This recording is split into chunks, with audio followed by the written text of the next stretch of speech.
Hello guys, તો સ્વાગત છે તમારું આપણા નાનકડા મિની વ્લોગમાં. તો આજે અમે જઈ રહ્યા છીએ મારી ફ્રેન્ડ કિનલના મેરેજમાં જવા માટે અમે લોકોએ બસ લઈ લીધી છે. પ્રાઇવેટ તો આપણે લઈ ન શકીએ એટલે ટિકિટ લઈ લીધી છે.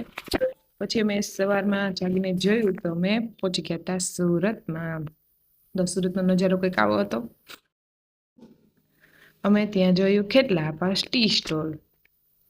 હવે ખેટલા આપણને ચા પીવા તો દેવાય એમ હતું નહીં, એટલે આપણે સ્ટેશન ચેન્જ કરી લીધું. ત્યાં આવી ગયું હતું ટોલ નાકું, જ્યાં આપણે ટોલ ટેક્સ ભરીને આગળ જવાનું હતું. હવે ગાડીમાં આગળ 2-3 જણા આડા આવી ગયા હતા. જાય પછી આપણે જઈ ત્યાંથી ટોલ ટેક્સ ભરીને આપણે આગળ નીકળી ગયા. ત્યાં આપણને મળી ગયું હતું માનસરોવર. ભલે આપણે કૈલાસ ન જઈ શકીએ, પણ આ માનસરોવર તો જોઈ લઈ. માનસરોવરથી આગળ વધીને અમે લોકો આવ્યા ત્યાં પુલનું કામ ચાલતું હતું. નીચે બધા ખટારા ગાડીઓ જેસીબી બધું પડ્યું હતું. ત્યાં અમે જોઈ સરસ મજાની તાપી નદી.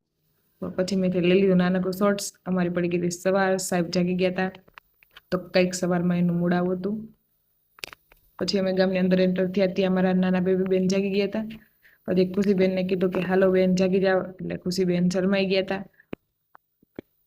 પછી એને થોડી નાનકડી સ્માઈલ કરી દીધી અને દિવસ સરસ પ્યારો થઈ ગયો. પછી અમે બસ મારા ફાઇનલ ડેસ્ટિનેશન પર પહોંચી ગયા હતા.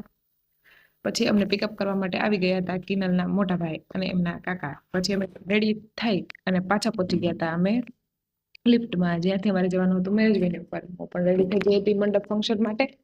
અને પછી અમે લોકો નીકળી ગયા હતા એક જરૂરી કામથી. ત્યાં ફ્લાયઓવર પછી આપણે જઈ ત્યાં જતા હતા, રિટર્ન થઈ આવ્યા. કામ પતી ગયું આપણું. પછી રિટર્ન થયા એટલે અમારા ખુશીબેન ગાડીમાં સુઈ ગયા. પછી પાછા વેન્યુ પર પહોંચ્યા. એટલે ખુશીબેન પાછા જાગી ગયા હતા. હવે ત્યાંનું વેન્યુનો કંઈક નજારો આવો હતો. સરસ મજાનું ડેકોરેશન, એકદમ સરસ મજાનો રેડ કાર્પેટ. અને ખુશી એના પપ્પાના જોડે તેડીને ચાલતા હતા. લીધી નાનકડી એમથી શોર્ટ્સ. પછી અમે ગયા હતા માંડવામાં ચાલુ થઈ ગયું હતું. પછી રાત્રે હતું દાંડિયા ફંક્શન.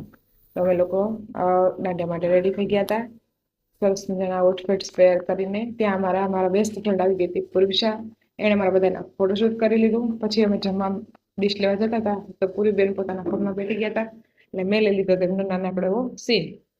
હવે આગળ તમે જુઓ, બધા સાહેબ જોવે છે એકદમ બધા ગરબા રમે છે. એને રમવાની ઈચ્છા થાય પણ આવડતા નથી, શું કરવું. ત્યાં અમારા ખુશીબેન પાછા સુઈ ગયા હતા, એટલે મારે રમવાનું કેન્સલ થઈ ગયું.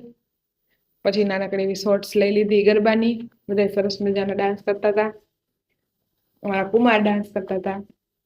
પછી અમારે ત્યાંથી હવે ખુશીબેન સુઈ ગયા હતા, એટલે નીકળી જવું પડે એમ હતું. પછી અમારા પૂર્વીબેન પણ જતા રહ્યા. ચલો હવે બહુ લેટ થઈ ગયું છે, હું ઘરે જતી રહું. એ થઈ ગઈ હતી બોર, કેમ કે હવે બ્રાઇડના મેરેજ હોય અને એની બેસ્ટ ફ્રેન્ડ હોય, તો બેસ્ટ ફ્રેન્ડ તો એકલી જ પડી જાય. એટલે પછી પૂર્વીબેન અમારા નીકળી ગયા હતા ઘરે જવા માટે. હું એને સી ઓફ કરીને પાછી આવી ગઈ. સાહેબ જોડે લઈ લીધું નાનકડો શોર્ટ્સ, કરી લીધી થોડીક મસ્તી. Thank you for watching. Like, share and subscribe.